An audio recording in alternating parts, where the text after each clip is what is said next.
आज एक ऐसी कमाल की मेड इन इंडिया कहानी की बात करते हैं। एक छोटे से सपने की जो देखते ही देखते एक बहुत बड़े एम्पायर में बदल गया। ये एक ऐसा सफर है जो बताता है कि अगर जुनून और हिम्मत हो ना तो कुछ भी नामुमकिन नहीं है। जानते हैं सब शुरू कहां से हुआ? सिर्फ 10,000 रुपए से। जी हाँ, बिल्कुल सही सुना, बस एक छोटी सी रकम से। और आज वही 10,000 रुपए 5,000 करोड़ रुपए की सालाना सेल्स वाली कंपनी बन चुके हैं। पर यह हुआ कैसे? एक छोटी सी शुरुआत से इतनी बड़ी कामयाबी तक का सफर, चलिए समझते हैं। तो इस कहानी की शुरुआत के लिए हमें चलना होगा गुजरात के एक छोटे से गांव में, जहां 3 भाइयों चंदू भाई, भीकू भाई और कानो भाई ने मिलकर एक सपना देखा था। पर देखिए, ये रास्ता बिल्कुल भी आसान नहीं था। कामयाबी से पहले उनकी जिंदगी में एक के बाद एक मुश्किलें आईं। इसकी शुरुआत हुई एक भयानक सूखे से, जिसने उनके परिवार का खेती-बाड़ी का काम ही छीन लिया। मुश्किलें जैसे उनका पीछा ही नहीं छोड़ रही थीं। पहले तो कुदरत की मार पड़ी, और फिर जब उन्होंने अपना पहला बिजनेस शुरू किया तो उसमें भी उन्हें धोखा मिला। 20,000 रुपए का बड़ा नुकसान हुआ। ये उनकी हिम्मत का असली इम्तिहान था। सोचिए, गांव वाले भी ताने मारने लगे थे कि इन लड़कों से बिजनेस नहीं हो पाएगा, लेकिन ऐसी बातें उन्हें तोड़ने के बजाय उनके अंदर की आग को और हवा दे गईं।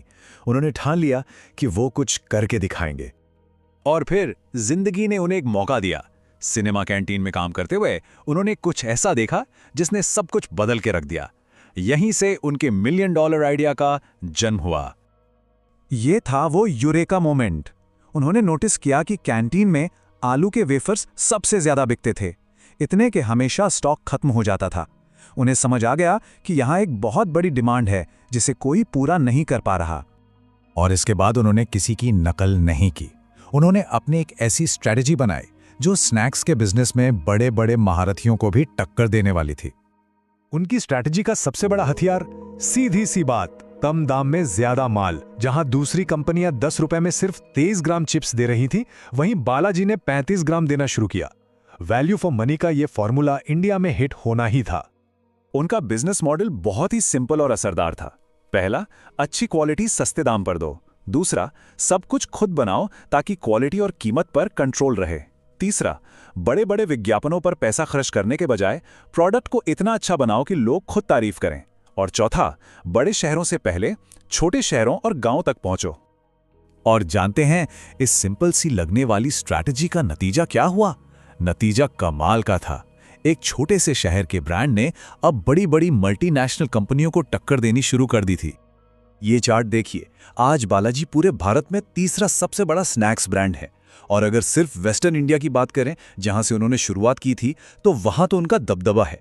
लगभग 65% मार्केट पर उनका कब्जा है। बात यहां तक पहुंच गई कि जिस पेप्सिको से वो मुकाबला कर रहे थे, उसी ने उन्हें खरीदने के लिए 4,000 करोड़ रुपए का ऑफर दे दिया। लेकिन विरानी भाइयों में इतना आत्मविश्वास था कि उन्होंने इस बड़े ऑफर को भी ठुकरा दिया। और बालाजी का सफर सिर्फ वेफर्स पर ही नहीं रुका। धीरे धीरे उन्होंने अपना पोर्टफोलियो बढ़ाया और आज वो 60 से भी ज्यादा तरह के वेफर्स, नमकीन और दूसरे स्नैक्स बनाते हैं। और ये सिर्फ सेल्स की कहानी नहीं है, जरा इनके फाइनेंस पर नजर डालिए। एक ऐसी कंपनी जो लगातार मुनाफा कमा रही है और जिस पर कर्ज ना के बराबर है। ये एक बहुत मजबूत और स्टेबल बिजनेस की निशानी है। तो इस पूरी कमाल की कहानी से हमें क्या सीखने को मिलता है? क्या हैं वो बातें जो हम अपनी जिंदगी में उतार सकते हैं? सबक बहुत सीधे हैं। पहला, दिखावे से ज्यादा हिम्मत मायने रखती है। दूसरा, अगर आपका प्रोडक्ट अच्छा है तो ग्राहक ही आपकी सबसे अच्छी मार्केटिंग करेंगे। तीसरा, मौके हमेशा हमारे आसपास होते हैं, बस ध्यान से देखने की जरूरत है।